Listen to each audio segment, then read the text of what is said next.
Wala. Mayroon akong nadaanan. Kung nakikita niyo yung nasa likod na parang tuldok na maitim, ang tawag dito sa amin yan ay manatad. Para siyang alimukin pero mas matabaho ito. Bakit kaya? Anong nangyari? Alimukin ata, hindi ata manatad. Kawawa oh. Anong nangyari?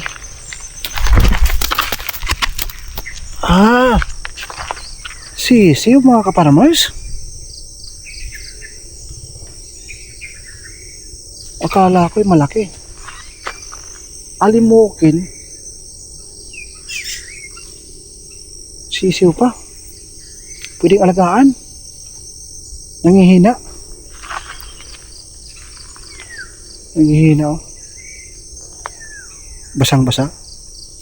Dahil napakalamig sa umagang ito. Ma-fog oh. Umuusok. Yung aking balahibo ay tumitindig sa lamig. Alagaan natin to para meron tayong alaga doon sa ating triangle house.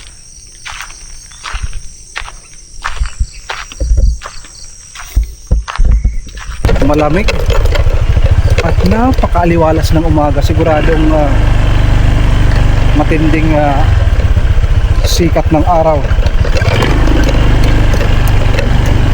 Nakakapasok na yung motor natin at saka yung sidecar, yung kulong-kulong. Pag tumigas pa ng tumigas ang lupa, tuloy-tuloy yung hindi pag-ulan,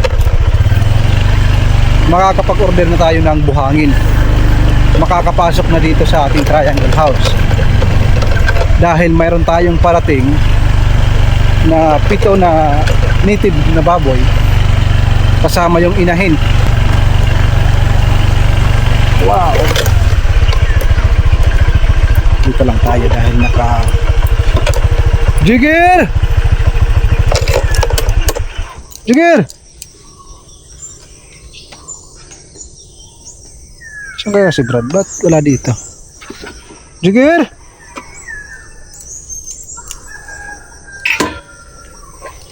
Good morning, good morning. Meron tayong alaga. Iwan ko kung may sakit ito or sadyang nabasa lang dahil sisiw pa. Jigger! Up! Masakit yung inyong kuko. Halika, dali! Brad! Kinakain ka. Uy!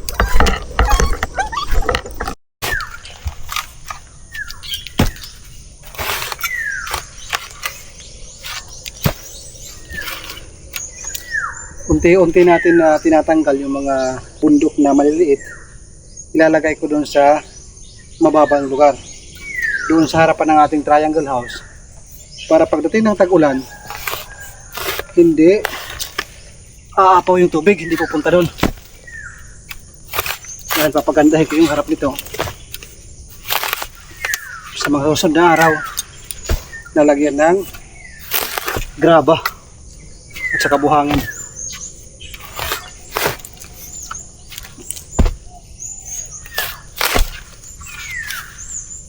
Bahay pala ito ng anay, mga kaparmers. Ito Brad. Ito, buti nahanap ko. Ito yung queen ng anay. Kita mo Brad? Buti binungkal ko. Grabe, ang laki ng anay oh. First time ko makita ng ganito kalaki na anay, mga kaparmers. Grabe ang laki.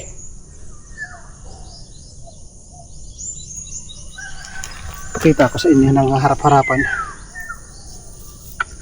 Ngayon lang nakita ng ganito kalaki. Ito yung kanilang pinoprotektahan, yung queen.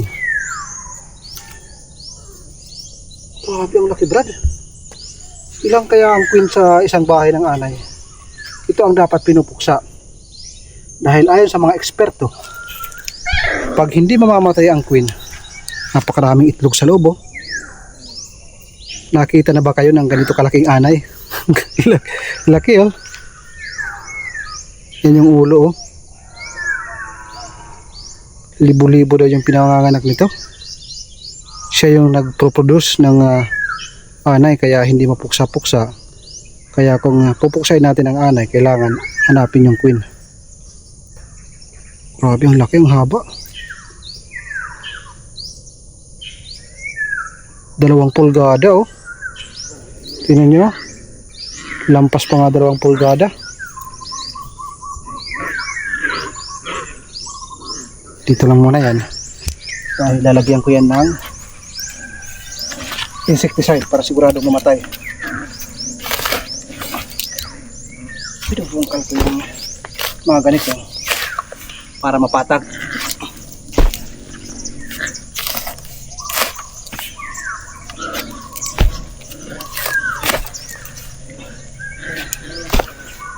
Ngayong umaga, bumisita ako dito sa ating triangle house. Ang sunod na gagawin doon sa shop, gagawa ng signage. Pupunta sana kami ng Tacloban para mag-asikaso sa BIR. Pero sabi ko kay Mrs., asikasuhin muna natin yung signage para pag nag-open, kumpleto na lahat. At saka na yung BIR. Pero kahapon nakuha na kami ng DTI at saka ibang mga requirements para sa pagkuha ng business permit. Sa negosyo mga kaparmers, sa umpisa, kailangan talagang paghirapan. Walang negosyo na pag umpisa, kita ka agad.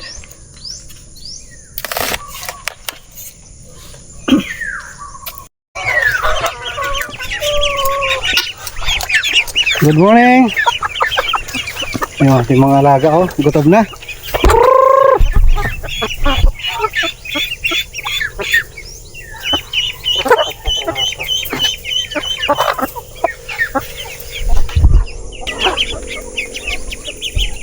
Si Brad yung bahala sa inyo. Yung ating pikinda ko, ang lalaki. Kaso 7 piraso na lang. Ayos lang yan. Ano? Sino matapang? Ang matapang ang unang kakatayin, okay?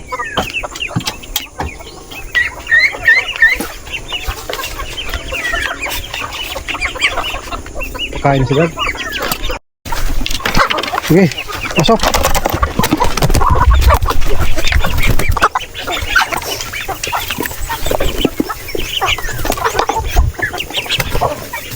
Yan yung problema dahil bawat pakain di talagang excited silang lahat. Ikaw na lang yung iiwas para hindi sila maipit.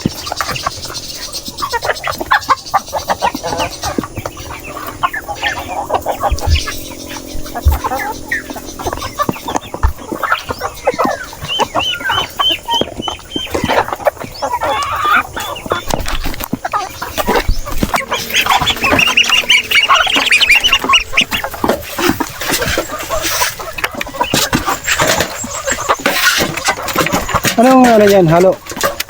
Integra 2000 pa rin? Oo. Yan.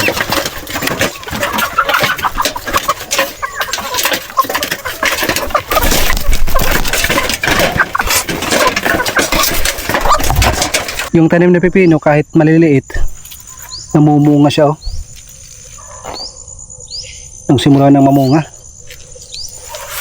Pabalik na ako doon sa shop dahil magkatrabaho. 7:30 magsisimula. Mahirap magsimula dito sa Pilipinas.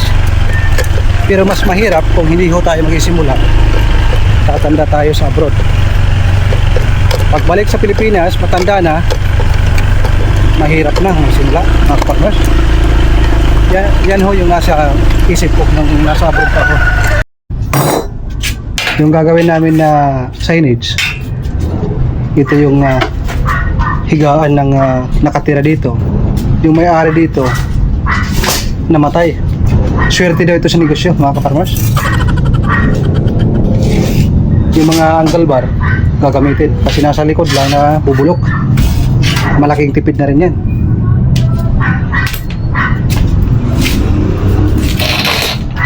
Ito yung pangalan ng shop na ating itatayo. Flowers and Bubbles, Floral Design and Party Needs.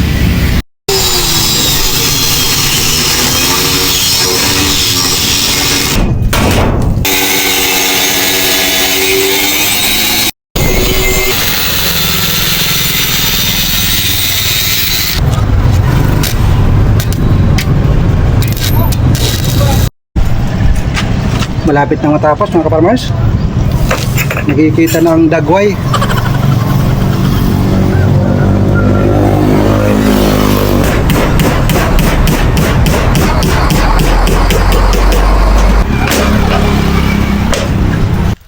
Grabe mga kaparmers, oh. Ang daming bunga. Napakaraming bunga ng kalabasa. Yung ating kalabasa doon, gagawan natin ng bahay katulad nito. Gusto ko ganito yung ating kalabasa. At yan po yung atin din gagawing organic na pagkain ng ating mga alaga. Nandito ito sa ating kaibigan dito sa gilid ng kalsada. Napadaan tayo upang ipakita sa inyo. Napaka-presko ng kalabasa.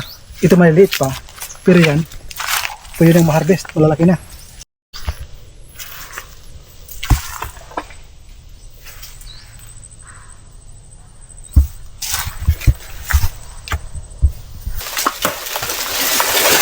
Oops.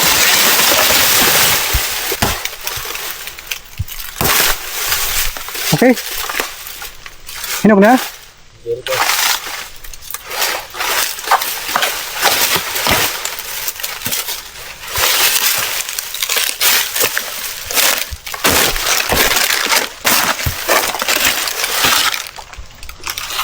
Pakol, mga kaparmers. Hinog na ata, Brad. Ginagawa din itong suka. Ayan, inubos ng ibon. Oh. Piniferment lang to ng ilang buwan. Tapos, masarap ito na suka.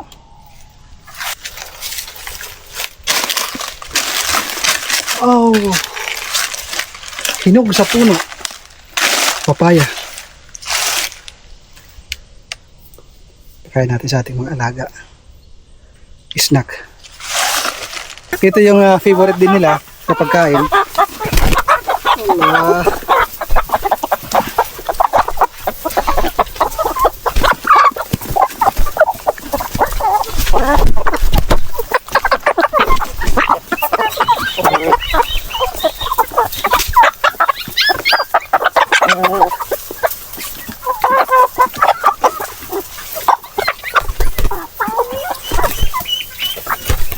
Kaya mas mainam na marami tayong tanim na papaya.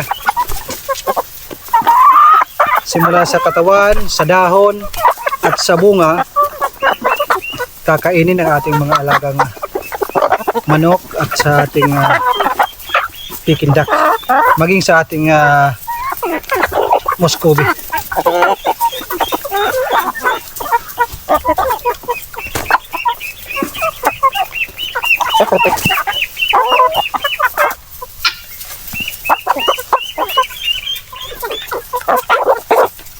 Kahit yung balat, ubos.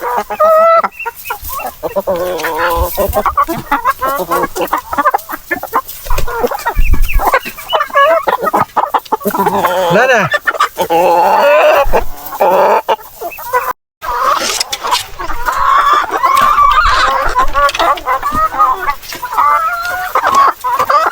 Yung tanim natin na pipino, kumuha tayo ng isa. Malapit kasi sa lupa. Ito. Yung orte hindi kinakain. Pero pag nasimulan yan, makita yung puti, ubos yan. Yan na. Nagsimula na.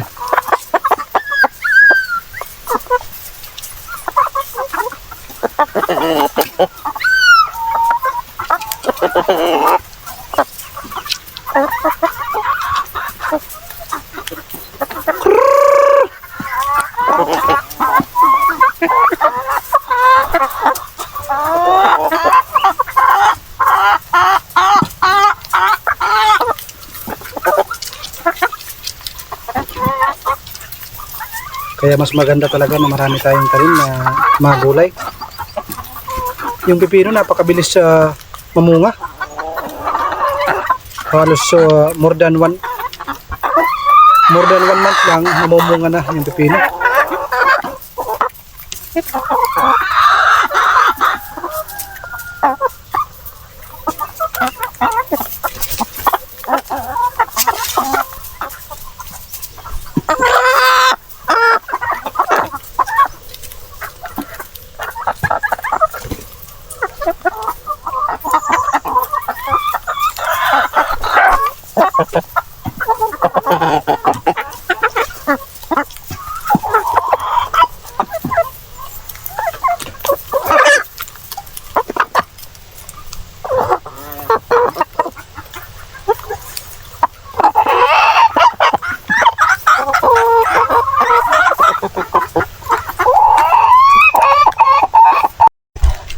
Ito yung aming tanim na upo at saka kalabasa.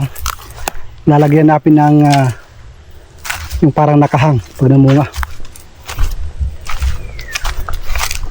Yan, papunta dito, upo yan.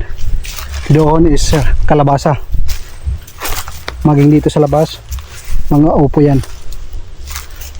Magagalang yan na gulay.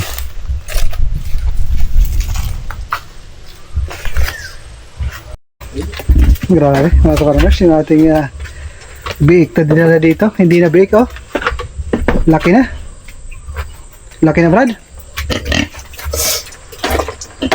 Sa next week, mga kaparmers, mayroon tayong idadagdag na 7 na native na baboy, tapos isang inahin.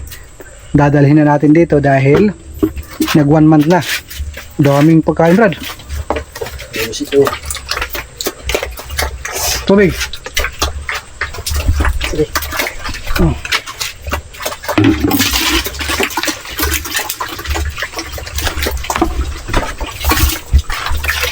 Yung dating big, mga farmers, ito. Laki na. Galing sa uluhan, 1. Dito lang sa may tinga, 1, 2, 3, 4 na. Kung isasama natin yung kanyang simod kung tawagin, iwan ko anong Tagalog dyan, ang kanyang yung bibig, 5 dangkal.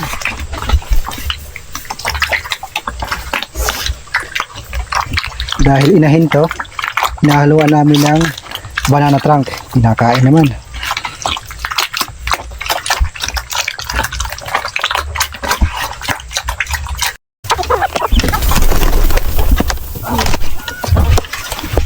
Ito nakalusot mga pasaway. Bumalik ka agad. Ang bilis ka kabalik. Ito. Yung dalawa nakalabas mga kaparmers. Nasaan na yun? Nasaan na pala yung isang nitib? Yung nitib na manok, nasaan na? Nasa labas na.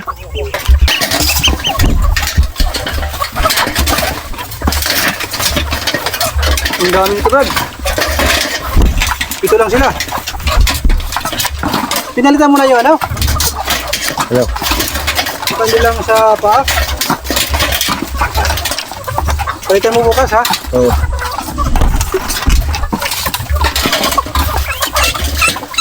Grabe, no, farmers, oh. Sobra, 1 buwan pa lang yan. Laki. Pero ang kanyang pakpak, parang pakpak ng maliit na anghel. Ang cute. Oh. Laki. Ito yung pinakamalaki sa lahat. Okay na.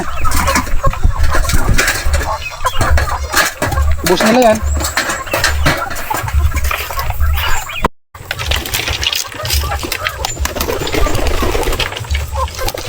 Excited kumain. Nagmamadali kami ngayon dahil pupunta pa kami ng ilog. Kukuha kami ng buto ng buaya.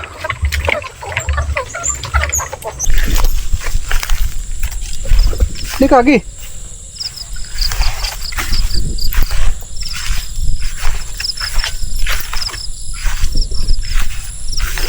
Hindi na putik na kaparmers. Hindi na putik dahil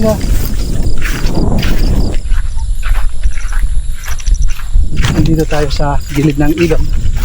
Mayroon tayong kukunin. Hinahanap ni Brad. Dahil gagawa natin yan ng dekorasyon.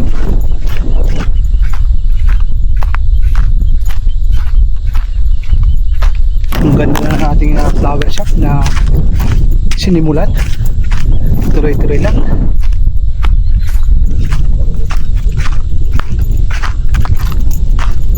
Wala Brad eh.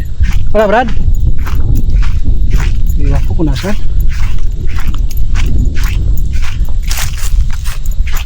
Nilagay ko yun sa gilid ng ilog dito banda. Malaki yun. Iwan ko bakit nawala.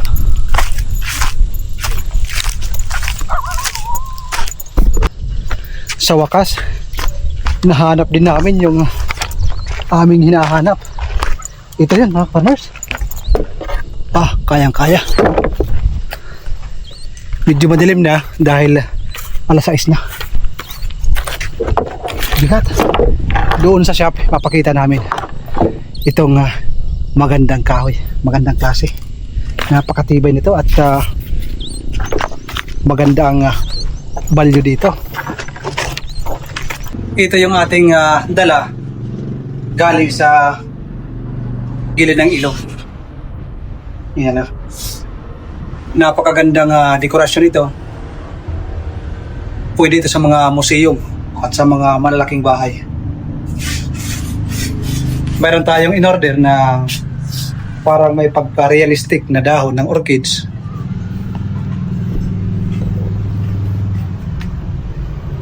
Pag nalinis ho ito at nalagyan ng mga orchids, ang kalalabasan nito ay napakaganda na para bang antigo. So paano mga ka-farmers? Sa mga pangyayari sa araw nito, hanggang dito lang muna. Dahil kami muna ay magpapahinga. So, God bless po sa inyo and God bless po sa inyong mahal sa buhay. Maraming salamat sa inyong suporta.